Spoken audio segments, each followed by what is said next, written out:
REET exam 2025 शिक्षण विधियों से संबंधित 50 महत्वपूर्ण प्रश्न। हमारा पहला प्रश्न है कि शिक्षण विधियों का मुख्य उद्देश्य है वो क्या होता है। केवल पाठ्यक्रम पूरा कराना, छात्रों में समझ विकसित करना, परीक्षा में अधिक अंक प्राप्त करना या केवल शिक्षक का ज्ञान बढ़ाना। तो शिक्षण विधियों का मुख्य उद्देश्य क्या होता है।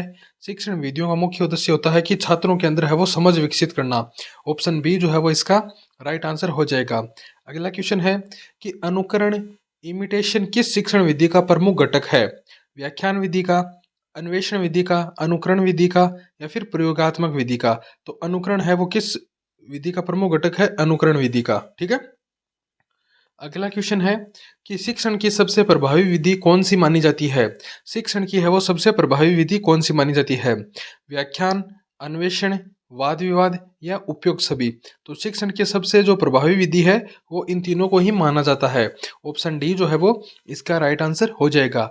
अगला क्वेश्चन है कि बालक स्वाभाविक रूप से सीखते हैं, यह सिद्धांत किस शिक्षण विधि से संबंधित है। अधिगम द्वारा अन्वेषण, व्याख्यान विधि, अनुकरण विधि या निर्देशात्मक विधि। राइट आंसर क्या हो जाएगा, अधिगम द्वारा अन्वेषण। ठीक है। बालक है वो स्वाभाविक रूप से सीखते हैं, यह अधिगम द्वारा अन्वेषण विधि से संबंधित है। ऑप्शन ए जो है वो इसका राइट आंसर हो जाएगा। अगला प्रश्न है कि निम्नलिखित में से कौन सी शिक्षण विधि में छात्र सबसे अधिक सक्रिय होते हैं। व्याख्यान विधि में, प्रश्नोत्तरी विधि, प्रदर्शन विधि या प्रयोगात्मक विधि। तो छात्र जो है वो सबसे अधिक सक्रिय किस विधि के अंदर होते हैं, प्रयोगात्मक विधि के अंदर है वो छात्र सबसे ज्यादा सक्रिय रहते हैं। ऑप्शन डी जो है वो इसका राइट आंसर हो जाएगा। उसके बाद हमारा अगला प्रश्न है कि निर्देशात्मक विधि का मुख्य लाभ क्या है। छात्रों में आत्मनिर्भरता विकसित होती है, शिक्षक का नियंत्रण अधिक होता है, इसमें कम समय लगता है या केवल कुशल शिक्षकों द्वारा अपनाई जाती है। ठीक है। तो निर्देशात्मक विधि का मुख्य लाभ क्या होता है कि छात्रों के अंदर जो है वो आत्मनिर्भरता विकसित होती है। ऑप्शन ए जो है वो इसका राइट आंसर हो जाएगा। अगला प्रश्न है कि शिक्षण विधियों का चुनाव किन कारकों पर निर्भर करता है। पाठ्यक्रम की जटिलता पर, छात्रों की आवश्यकताएं पर, शिक्षण संसाधन पर या फिर उपरोक्त सभी। तो शिक्षण विधियों का जो चुनाव है वो कौन कौन से कारकों में निर्भर करता है। राइट आंसर क्या हो जाएगा, ये सभी जो कारक हैं इनके ऊपर निर्भर करता है। ऑप्शन डी जो है वो इसका राइट आंसर हो जाएगा। ठीक है। अगला प्रश्न क्या कहता है कि कौन सी शिक्षण विधि सक्रिय अधिगम को प्रोत्साहित करती है। व्याख्यान विधि, अन्वेषण विधि, अनुकरण विधि या कहानी कहने की विधि। तो सक्रिय अधिगम को प्रोत्साहित कौन सी विधि करती है, अन्वेषण विधि करती है। ऑप्शन बी जो है वो इसका राइट आंसर हो जाएगा। अगला प्रश्न है कि निम्नलिखित में से कौन सा शिक्षण का परंपरागत तरीका नहीं है। प्रश्नोत्तरी विधि, अन्वेषण विधि, व्याख्यान विधि या श्यामपट्ट विधि। तो कौन सा तरीका हो जाएगा, अन्वेषण विधि जो है वो शिक्षण का है वो परंपरागत तरीका नहीं है। ठीक है। ऑप्शन बी इसका राइट आंसर हो जाएगा। अगला प्रश्न है कि क्लिप्ड क्लासरूम शिक्षण विधि का मुख्य उद्देश्य क्या है। क्लिप्ड क्लासरूम शिक्षण विधि का मुख्य उद्देश्य क्या है, छात्रों को होमवर्क अधिक देना, कक्षा में अधिक चर्चा एवं गतिविधि करवाना, केवल ऑनलाइन शिक्षण को बढ़ावा देना या शिक्षक को अधिक समय देना। ठीक है। तो क्लिप्ड क्लासरूम शिक्षण का जो मुख्य उद्देश्य है वो क्या हो जाएगा, कक्षा में अधिक चर्चा और गतिविधि करवाना। ऑप्शन बी जो है वो इसका राइट आंसर हो जाएगा। अगला प्रश्न है कि समूह चर्चा विधि किस कौशल को विकसित करने में सहायक होती है। समूह चर्चा विधि रचनात्मक, संचार कौशल, समस्या समाधान या फिर उपयोग सभी। ठीक है। तो समूह चर्चा से क्या होता है, इन सभी कौशल का जो है वो विकास होता है। ठीक है।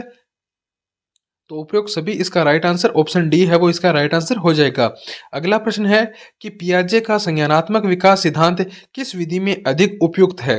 प्रयोगात्मक विधि में, निर्देशात्मक विधि में, अन्वेषण विधि में या फिर व्याख्यान विधि में। ठीक है। तो पियाजे का संज्ञानात्मक जो सिद्धांत है वो किस विधि में, अन्वेषण विधि के अंदर जो है वो अधिक उपयुक्त है। ऑप्शन सी जो है वो इसका राइट आंसर हो जाएगा। अगला प्रश्न है कि कहानी कहने की विधि किस स्तर के छात्रों के लिए उपयुक्त मानी जाती है। उच्च प्राथमिक स्तर के, माध्यमिक स्तर के, पूर्व प्राथमिक और प्राथमिक स्तर के या फिर सभी के लिए। तो कहानी कहने की जो विधि है वो किस स्तर के लिए उपयुक्त है, वो हो जाएगी आपकी पूर्व प्राथमिक और प्राथमिक। ठीक है। यानी जो शुरुआत की जो शिक्षण स्तर है, जब बच्चा शिक्षण शुरू करता है तो वो स्तर है वो कहानी कहने की विधि के लिए सबसे उपयुक्त माना जाता है। अगला प्रश्न है कि प्रयोगात्मक विधि का सबसे महत्वपूर्ण लाभ क्या है। इसमें छात्र को प्रत्यक्ष अनुभव मिलता है, यह आसान होती है, कम समय लगता है, इसमें शिक्षक की भूमिका कम होती है। ठीक है, तो प्रयोगात्मक विधि का सबसे महत्वपूर्ण लाभ क्या है कि छात्रों को प्रत्यक्ष रूप से अनुभव मिलता है। ऑप्शन ए जो है वो इसका राइट आंसर हो जाएगा। अगला प्रश्न है कि निम्नलिखित में से कौन सा शिक्षण की आधुनिक विधि है? व्याख्यान, ई लर्निंग, रोट लर्निंग या श्यामपट्ट विधि। तो शिक्षण की आधुनिक विधि कौन सी हो जाएगी? ई लर्निंग जो है वो शिक्षक की आधुनिक विधि हो जाएगी। ऑप्शन बी जो है वो इसका राइट आंसर हो जाएगा। ठीक है, अगला प्रश्न है कि बुद्धिमत्ता के स्तर को ध्यान में रखते हुए शिक्षण को क्या कहा जाता है? व्यक्तिगत शिक्षण, सामान्य शिक्षण, समूह शिक्षण या अनौपचारिक शिक्षण। तो बुद्धिमत्ता के स्तर को ध्यान में रखते हुए शिक्षण को व्यक्तिगत शिक्षण कहा जाता है। ऑप्शन ए है वो इसका राइट आंसर हो जाएगा। अगला प्रश्न है कि मोंटेसरी विधि का मुख्य उद्देश्य क्या है? मोंटेसरी विधि का मुख्य उद्देश्य क्या है? कि सख्त अनुशासन सिखाना, बच्चों के प्राकृतिक विकास को प्रोत्साहित करना, केवल भाषा कौशल सिखाना या स्मृति पर अधिक बल देना। तो मोंटेसरी विधि का जो मुख्य उद्देश्य है वो क्या हो जाएगा? वो हो जाएगा बच्चों के प्राकृतिक विकास को प्रोत्साहित करना। ऑप्शन बी जो है वो इसका राइट आंसर हो जाएगा। अगला प्रश्न है कि विधि नाटकीय शिक्षण विधि किस विषय के लिए हो अधिक उपयुक्त मानी जाती है? गणित, विज्ञान, सामाजिक अध्ययन या फिर भाषा के अध्ययन के। तो नाटकीय जो शिक्षण है वो किसके लिए मानी जाती है? भाषा के अध्ययन के लिए है वो अधिक उपयुक्त मानी जाती है। अगला प्रश्न है कि शिक्षण विधि का निर्धारण मुख्य रूप से किसके आधार पर किया जाता है? शिक्षक की सुविधा पर, विद्यार्थियों की समझ पर, केवल पाठ्यक्रम पर या विद्यालय के संसाधन पर। तो शिक्षण विधि का जो निर्धारण है वो मुख्य रूप से जो है वो विद्यार्थी की समझ के आधार पर किया जाता है। ऑप्शन बी जो है वो इसका राइट आंसर होगा। अगला प्रश्न है कि प्रोजेक्ट विधि के जनक कौन है? प्रोजेक्ट विधि जॉन ड्यूई हैं, विलियम किलपेट्रिक हैं, पेस्टालोजी हैं या फिर मारिया मोंटेसरी हैं। तो प्रोजेक्ट विधि के जो जनक हैं वो कौन हो जाएंगे? विलियम किलपेट्रिक जो है वो प्रोजेक्ट विधि के जनक हैं। ऑप्शन बी जो है वो इसका राइट आंसर है। अगला प्रश्न है कि बच्चों के सीखने में रुचि बनाए रखने के लिए शिक्षक को क्या करना चाहिए? कठोर अनुशासन बनाए रखना, विविध शिक्षण विधियों का प्रयोग करना, केवल परीक्षा पर ध्यान देना या केवल व्याख्यान विधि का उपयोग करना। ठीक है, तो रुचि बनाए रखने के लिए बच्चों को क्या करना चाहिए कि विविध शिक्षण विधियों का है वो प्रयोग किया जाना चाहिए। ऑप्शन बी है वो इसका राइट आंसर होगा। अगला प्रश्न क्या है कि रीट परीक्षा के लिए सबसे प्रभावी अध्ययन विधि कौन सी हो सकती है? समूह अध्ययन, रटने की विधि, केवल पुस्तकें पढ़ना या बिना अभ्यास के अध्ययन करना। राइट आंसर क्या होगा? समूह अध्ययन जो है वो सबसे प्रभावी तरीका है। अगला प्रश्न है कि सीखने की प्रक्रिया में कौन सा तत्व सबसे अधिक महत्वपूर्ण है? शिक्षक की योग्यता, विद्यार्थी की रुचि, पाठ्यक्रम की जटिलता या परीक्षा की कठिनाई। तो सीखने की प्रक्रिया में सबसे महत्वपूर्ण तत्व कौन सा है? विद्यार्थी की रुचि। ठीक है, ऑप्शन बी जो है वो इसका राइट आंसर होगा। अगला प्रश्न है कि निम्नलिखित में से कौन सा शिक्षण की बाल केंद्रित विधि है? अनुदेशनात्मक विधि, निर्देशात्मक विधि, गतिविधि आधारित विधि या व्याख्यान विधि। तो शिक्षण की बाल केंद्रित विधि कौन सी हो जाएगी? वो हो जाएगी गतिविधि आधारित विधि। Option C. ठीक है, राइट आंसर ऑप्शन सी होगा। अगला प्रश्न क्या है कि सक्षम शिक्षण का मुख्य उद्देश्य क्या है? केवल उच्च अंक प्राप्त करना, समग्र विकास, पाठ्यक्रम पूरा करना या फिर परीक्षा में उत्तीर्ण होना। तो समक्ष शिक्षण का जो मुख्य उद्देश्य है वो क्या है? समग्र विकास। Option B. अगला प्रश्न है कि सक्रिय अधिगम में शिक्षक की भूमिका क्या होती है? एक निर्देशक की होती है, एक सूत्रधार की, एक वक्ता की या एक नियंत्रक की। तो सक्रिय अधिगम में शिक्षक की भूमिका क्या होती है? एक सूत्रधार की भूमिका होती है। ऑप्शन बी इसका राइट आंसर होगा। अगला प्रश्न है कि स्व अध्ययन की अवधारणा किस शिक्षण विधि में प्रमुख रूप से लागू होती है? स्व अध्ययन की अवधारणा निर्देशात्मक विधि में, मूक पठन विधि में, व्याख्यान विधि में या समूह चर्चा विधि में। राइट आंसर क्या होगा? मूक पठन विधि के अंदर स्व अध्ययन की अवधारणा की जो विधि है वो प्रमुख रूप से लागू होती है। ऑप्शन बी जो है वो इसका राइट आंसर होगा। अगला प्रश्न है कि निर्देशन विधि का मुख्य उद्देश्य क्या होता है? शिक्षक का अधिक नियंत्रण, छात्र की आत्मनिर्भरता बढ़ना, पाठ्यक्रम को जल्दी समाप्त करना या केवल मेधावी छात्रों के लिए उपयुक्त बनाना। तो निर्देशन विधि का मुख्य उद्देश्य क्या है? निर्देशन विधि का मुख्य उद्देश्य है छात्र की आत्मनिर्भरता को बढ़ाना। ऑप्शन बी जो है वो इसका राइट आंसर होगा। अगला प्रश्न है कि निर्देशनात्मक विधि किस सिद्धांत पर आधारित होती है? प्रयोगात्मक अधिगम पर, व्यवहारवाद पर, समाज निर्माण पर या स्व अनुशासन पर। तो निर्देशनात्मक विधि जो है वो किस पर आधारित होती है? व्यवहारवाद सिद्धांत पर आधारित होती है, व्यवहारवाद सिद्धांत पर। अगला प्रश्न है, अन्वेषण विधि में विद्यार्थी क्या करते हैं? केवल शिक्षक के निर्देश का पालन करते हैं, खुद से ज्ञान प्राप्त करते हैं, केवल किताबें पढ़ते हैं या अन्य छात्र से ज्ञान प्राप्त करते हैं? तो अन्वेषण विधि के अंदर है खुद से छात्र है वो ज्ञान प्राप्त करता है। ऑप्शन बी इसका राइट आंसर होगा।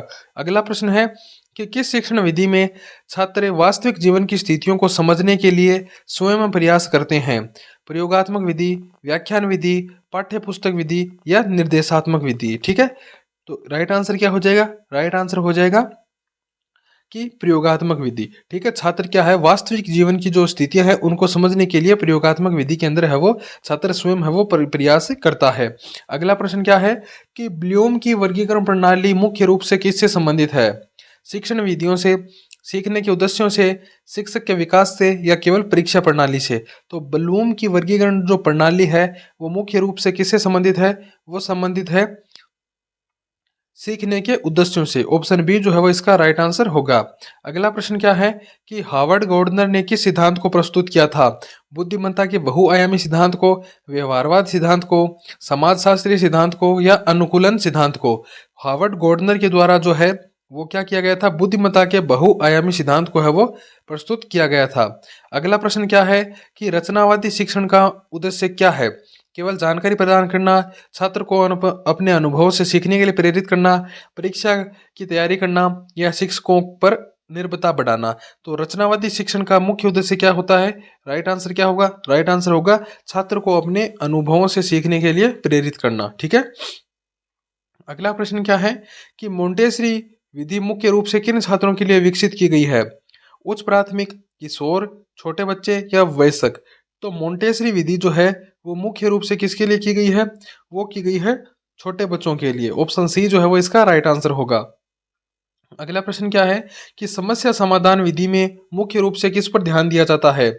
समस्या को पहचानने व समाधान खोजने पर, केवल पाठ्यक्रम पर, छात्रों की याददाश्त पर या रटने की प्रक्रिया पर? समस्या समाधान विधि में क्या किया जाता है कि जो क्या है समस्या समाधान विधि के अंदर है वो मुख्य रूप से किस पर ध्यान दिया जाता है? तो राइट आंसर क्या हो जाएगा कि समस्याओं को पहचानने और उनके समाधान खोजने पर। अगला प्रश्न क्या है कि गणित शिक्षण के लिए सबसे प्रभावी विधि कौन सी मानी जाती है? व्याख्यान, प्रयोगात्मक, पाठ्य पुस्तक विधि या मौखिक अभ्यास विधि? तो गणित शिक्षण के लिए जो है सबसे प्रभावी विधि कौन सी मानी जाती है? प्रयोगात्मक विधि है वो सबसे प्रभावी मानी जाती है। Option B. अगला प्रश्न है कि सामाजिक अध्ययन विषय को पढ़ने के लिए सबसे उपयुक्त विधि कौन सी है? व्याख्यान, समूह चर्चा, निर्देशात्मक या मौखिक पठन विधि? तो सामाजिक अध्ययन पढ़ने के लिए सबसे प्रयुक्त विधि है समूह चर्चा विधि। ऑप्शन बी जो है वो इसका राइट आंसर होगा। अगला प्रश्न है कि अधिगम की प्रेरणा का सबसे अच्छा स्रोत क्या है? पुस्तक, पुरस्कार और दंड, आंतरिक रुचि, केवल परीक्षा के अच्छे अंक या कठोर अनुशासन? ठीक है, तो अधिगम की प्रेरणा का सबसे अच्छा स्रोत क्या हो जाएगा? वो हो जाएगा आंतरिक रुचि। Option B. अगला प्रश्न है कि ई लर्निंग का सबसे बड़ा लाभ क्या है? यह शिक्षक को हटा देता है, छात्रों को अपनी गति से सीखने का अवसर देता है, केवल तकनीकी छात्रों के लिए उपयुक्त है या इसमें शिक्षक की भूमिका नहीं होती? तो ई लर्निंग का जो सबसे बड़ा लाभ क्या है कि यह छात्रों को अपनी गति से सीखने का है वो अवसर देता है। अगला प्रश्न है कि बाल केंद्रित शिक्षण किस पर अधिक जोर दिया जाता है? शिक्षक की भूमिका पर, विद्यार्थी की सक्रिय भागीदारी पर, पाठ्यक्रम का विस्तार या केवल परीक्षा प्रणाली? तो बाल केंद्रित शिक्षण के अंदर क्या किया जाता है कि विद्यार्थी की सक्रिय भागीदारी के ऊपर जो है वो अधिक जोर दिया जाता है। Option B. अगला प्रश्न है कि शिक्षण की त्रिवेणी में कौन से तत्व शामिल होते हैं? शिक्षक छात्र विद्यालय, शिक्षक छात्र पाठ्यक्रम, शिक्षक पाठ्यक्रम परीक्षा, छात्र विद्यालय पाठ्यक्रम? तो शिक्षण की त्रिवेणी के अंदर जो है शिक्षक, छात्र और पाठ्यक्रम जो है वो शामिल होते हैं। Option B. अगला प्रश्न क्या है कि कक्षा प्रबंधन का मुख्य उद्देश्य क्या है?